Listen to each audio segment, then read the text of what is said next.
Welcome back to Informed Sources. Memphis Shelby County students went back to school this week, but some were greeted by hot classrooms. As many as 12 of the district's more than 200 schools were affected by air conditioning issues when students returned on Monday. That number was down to 3 schools by Tuesday, but aging infrastructure continues to be a major problem for the district. Superintendent Dr. Marie Fagan said this week she plans to ask for more money from the county. She is also asking the city of Memphis to make a significant contribution. So asking the city for funds, and that hasn't been done in quite some time. Certainly asking the county commission for more funding, right? We also talked with outgoing school board member Maurizio Calvo, who says asking for more funding is a great idea, but not very realistic. He believes the district will have to close and consolidate some schools to help deal with the infrastructure problems. Several problems the newly elected school board members will be dealing with shortly. Lexi, a lot of new faces there on the school board, as we saw with the election. What were voters saying when they voted out with the old and in with the new? They were saying clearly they wanted change.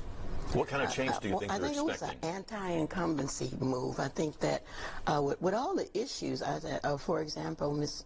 Green, I think that she may not have been doing a bad job, but the buck stops with her. When you have so many issues and so much conflict, we've been through a lot with the school board in the last couple of years. Yes, and all of that, somebody has to absorb it. So I think she was probably pegged to go because of that. And then I think Calvo, I think he's a good representative, but the young lady that ran against him, she ran on a very strong message of change.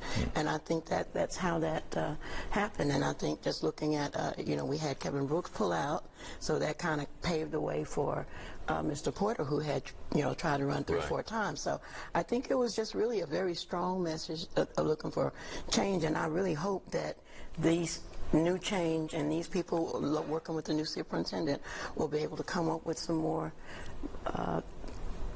clear or transparent solutions, some things are real, because I agree with Calvo in that where's the money going to come from? And we got to do it. So yeah, big question. Yeah. Chris, how much influence do these people, these board members, really have on our child's education and their future? I think the relationship is pretty attenuated, but they are critical. I totally agree with your analysis. It was all about change. The school system is, just in the past 5 years, right? I mean, obviously COVID was extremely difficult to navigate, and then you had the superintendent search, which was a 1.5 years. I think a lot of people, rightly or wrongly, were focusing the blame on the incumbents.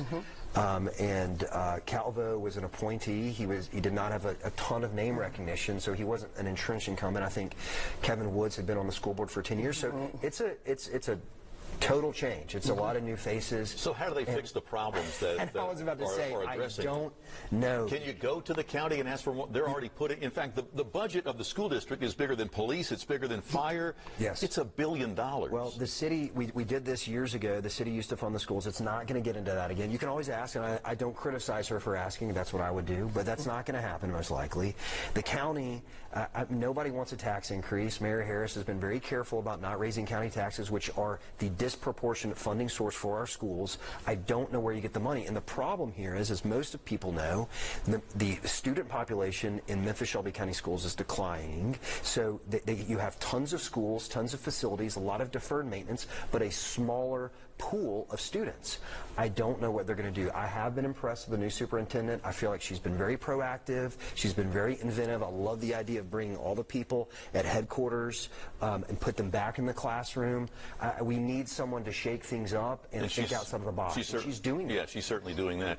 Is money the only answer, Lexi, or do they have to think outside the box, as Chris just said? I do, and then maybe the money is outside of our county, maybe there's some federal grants and things we can do to save these schools that are important, because I don't know if consolidating the schools and going back to having, not a balance between, parents, teachers, and students again, and crowding the rooms and just not having adequate education and curriculum. I just don't think that's the answer. So I think we're going to have to just find some kind of way. I don't know how they would come up with the money, but I just don't think that consolidation. Money seems to fix a lot of the problems around here, politically especially. Coming up next, we'll have some final thoughts. Stay with us.